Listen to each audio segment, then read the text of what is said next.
Students, welcome to my YouTube channel. तो आज हम डिस्कस करने वाले हैं सबसे ज़्यादा important character wife of Bath का। The wife of Bath. The wife of Bath, जब भी हम इस वर्ड को पढ़ते हैं तो हमारे जहन में ये ख्याल आ जाता है कि कहीं बात कोई कैरेक्टर तो नहीं है, कोई ऐसा कैरेक्टर तो नहीं है जिसकी बीवी है, उसका आदमी का नाम है bath.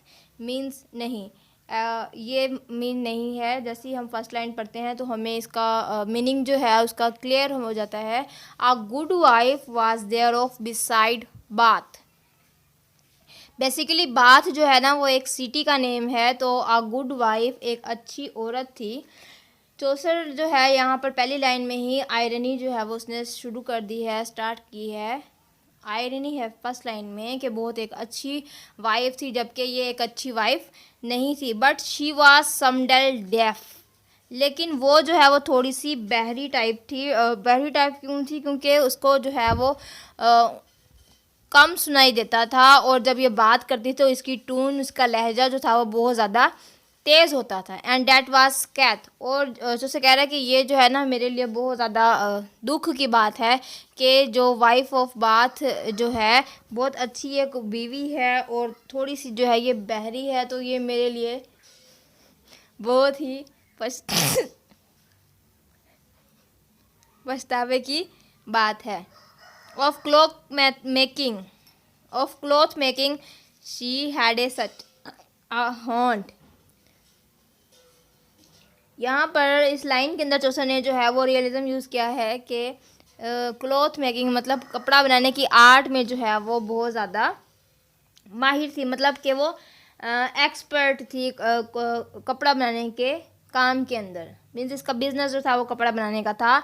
She passed hem of Ypres and of Gaunt. अब पास्ट मीन्स के सर पास्ट हो जाना, मतलब आगे निकल जाना। याप्रस और गाउंट ये दो जो हैं वो जगह हैं जो कि आप कह लेंगे बेल्जियम के जो दो सिटीज़ हैं अभी तक जो हैं वो काटन और वुलन इंडस्ट्री के लिए जो हैं वो बहुत ज़्यादा जाने जाते हैं। लेकिन ये जो वाइफ ऑफ बाथ है इनसे भी ज़्यादा अच्छी स्किल रखती है, मतलब इतना ज़्यादा एक्सपर्ट है कपड़ा बनाने में। तो चले इन लाइंस का इंग्लिश में ट्रांसलेशन जो है वो डिस्कस कर लेते हैं। There was a good wife who came from some parish lying near Bath city of south western England, having the only natural hot springs in Great Britain. She was a little deaf, and that was a matter for regret. She possessed such a skill in cloth making that she still renowned for she surpassed the weavers of yaprus and gown. Means she possessed such a skill, इतना उसको skill मतलब महारत हासिल थी इन cloth making कपड़ा बनाने के अंदर। डैट शी सरपास्ट, उसने जो है वो लोगों को छोड़ दिया था the weavers of Ypres and Gaunt. Means the two cities of Belgium still renowned for their cotton and woollen industry. Next line है that to the offering before her should gone in all the parish. तमाम उस अपने area में wife ने was there none. इस जैसी औरत जो है वो उस पूरे एरिया के अंदर थी ही नहीं। That to the offering before her should go on means there was no women in all her parish lying near Bath city who could precede her in giving alms and other offerings made upon the altar of the church during the offertory. Means चौसर कह रहा है कि वहाँ पर कोई ऐसी औरत थी ही नहीं कि जो चर्च के अंदर सबसे ज़्यादा पैसे देने वाली हो। अगर कोई औरत जो है वो चर्च के अंदर से सबसे पहले जो है वो कुछ देने का कोशिश करती या कुछ पैसे वगैरह देती तो ये वाइफ ऑफ बाथ जो है वो एकदम से गुस्से में आ जाती। और यहाँ तक कि आप कह लें कि जितना ये जनरस दिखाई देती है लोगों को, अपनी जनरोसिटी जो है वो उसको ख़त्म कर देती। इन ऑल द पैरिश वाइफ ने वाज देयर नन। पूरे पैरिश के अंदर जो है वो ऐसी औरत जो है वो थी ही नहीं। डेट टू द ऑफरिंग, जो कि ऑफरिंग देने के वक़्त before her should go on, and if they are dead, अगर कोई और औरत या कोई और इंसान दे देता, suddenly so worth was she that she was out of all A charity, वो सब की सब चैरिटी मतलब जितना भी वो मुकद्दस लोगों को दिखा रही है कि मैं दे रही हूँ, तो वो खो देती, अपनी सारी चैरिटी जो है वो उससे आउट हो जाती। हर kerchiefs full wine were of ground। Her kerchiefs जो है यहाँ पर रुमाल की बात की जा रही है, यहाँ पर जो है वाइफ ऑफ बात की ड्रेसिंग की बात की जा रही है कि उसके kerchiefs मतलब उसके जो कह लें आप उसका जो रुमाल था ना, हाँ जी रुमाल था ना, full fine were of ground, बहुत ही अच्छा था, बहुत ही अच्छे कपड़े का बना हुआ था। हर kerchief full wine were of ground. I durst swear they weighed 10 pound. I mean यहाँ पर चौसर है, यहाँ पर इस लाइन में रियलिज्म को शो कर रहा है, चौसर इम्प्रेशनिज्म का शिकार, इम्प्रेशनिज्म हमें मिल रहा है। चौसर कह रहा है कि मैं कसम खाने को तैयार हूँ कि वो 10 पाउंड का था। I durst swear they weighed 10 pound that on a Sunday were upon her head। अब संडे वाले दिन ही इसके सर पर क्यों होता है? ये जो इसने रुमाल पहना हुआ है इसके पास संडे पर ही क्यों होता है? संडे वाले दिन में भी किसने कुछ लोगों को अपने जाल में फंसाना हो, या फिर ये आप कह लें कि इश्क मशूकी के अंदर जो है वो सबसे अव्वल तरीन औरत मानी जाती थी। यस, इश्क मशूकी के अंदर जो है ये अव्वल तरीन औरत जो है वो मानी जाती थी, इसीलिए संडे वाले दिन जो है वो हैंडकरचीफ है इसके सर पर होता था। नेक्स्ट है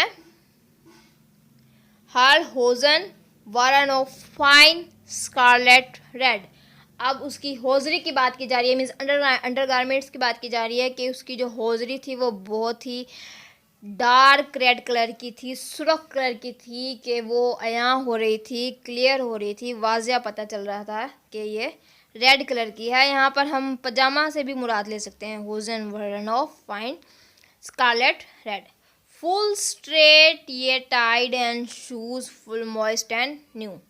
अब ये जो इसने गारमेंट्स पहनी हुई हैं ये बहुत ही ज़्यादा टाइट थी, और उसके जो जूते थे वो मॉइस्ट थे, सॉफ्ट थे और न्यू थे। बोल्ड वाज हर फेस, उसका चेहरा जो है वो बहादुराना था, and of fair and red of hue, और उसका जो चेहरा था वो जाहिर है मेकअप करती होगी, जगमगाता सा था उसका चेहरा, बोल्ड था, रेडिश था कलर के अंदर उसका चेहरा।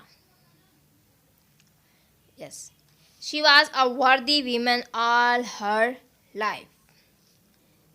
ये लाइन जो है बहुत ज़्यादा इंपॉर्टेंट है, आप जो भी असाइनमेंट बनाएंगे तो उसके अंदर ये लाइन आप ऐड कर सकते हैं, डैट शी वॉज अ वर्दी वीमन ऑल हर लाइफ। अपनी पूरी ज़िंदगी के अंदर जो है ना ये बहुत ही ज़्यादा वर्दी वीमन थी। इस लाइन के अंदर चौसर ने जो है वो आयरन इस्तेमाल की है कि ये अपनी पूरी ज़िंदगी के अंदर जो है बहुत ही अच्छी औरत थी, बल्कि जब रियलिटी जो है वो इसके उलट है कि वो एक वर्दी वीमन नहीं थी। आगे है husbands at church door she had a 5। अब हस्बैंड्स की अगर तादाद देखी जाए तो उसने चर्च के ऊपर मीन्स लोगों के सामने तो उसने शादियां की थी, बतौर एक कागज़ी जो निकाह होता है ये कह लें आप, प्रॉपर एक शादी जो उसने की है वो उसने 5 शादियां की हैं। एक इस देखें, इसके काम देखें, ये एक औरत है और एक औरत होने की हैसियत से इंसान को चलें एक शादी हुई 2 हुई, लेकिन इसने जो है वो 5 शादियां कर रखी हैं without an other company in youth. लेकिन अब जो से कह रहा है कि 5 शादियां जो हैं वो इसने अपने चर्च के डोर पर की, बगैर उन चीज़ों को काउंट किए हुए जो इसने यूथ मतलब जवानी के अंदर जो इसने गुल खिलाए हैं उनको काउंट किए बगैर इसने अपने चर्च में 5 शादियां की हैं। Now you can guess that किस टाइप की ये औरत है, किस टाइप की ये वाइफ है। But there of need not to speak as nouthe. लेकिन अब तो उसे कह रहा है कि अब लेकिन ज़रूरत नहीं है इतनी ज़्यादा उसके बारे में कि ये ऐसी थी वैसी थी, इतनी बात करने की। And thrice had she been at यरूशलेम। अब ये औरत है, औरत होने के नाते ये जो है मीन्स औरतें जो हैं वो इतना ज़्यादा घूमती फिरती नहीं थी उस दौर में सॉरी, बट ये औरत जो है वो 3 दफ़ा यरूशलेम से होकर आई है। She had passed many a strange stream. ये जो है वो बहुत ज़्यादा स्ट्रेंज स्ट्रीम्स मतलब बहुत ज़्यादा अजीबोगरीब नदियों के पास से गुजर कर ये आई है। चले आप टोटल लाइंस जो हमने डिस्कस की हैं स्टार्ट से लेकर 64 तक, इसका इंग्लिश ट्रांसलेशन जो है वो कुछ इस तरीके से बनाएंगे हम लोग। Joseph says that there was no woman in all her parish lying nearby a city who could precede her in giving alms and other offerings made upon the altar of the church. During the offertory, if any woman dared to do so, she became certainly so angry that she transgressed all limits of charity and tolerance. The wife of Bath's kerchiefs were of a fine texture. Means उसका रुमाल जो है वो बहुत अच्छे texture का था. I dare say means Chaucer is saying that the scarf she wore upon her head when she going to the church on Sundays weighed not less than 10 pounds. Her fine scarlet red hoses were very tightly fastened. Her shoes were soft and new. Her face was bald, fair, and reddish in complexion. The wife of Bath had been a respectable woman all her life.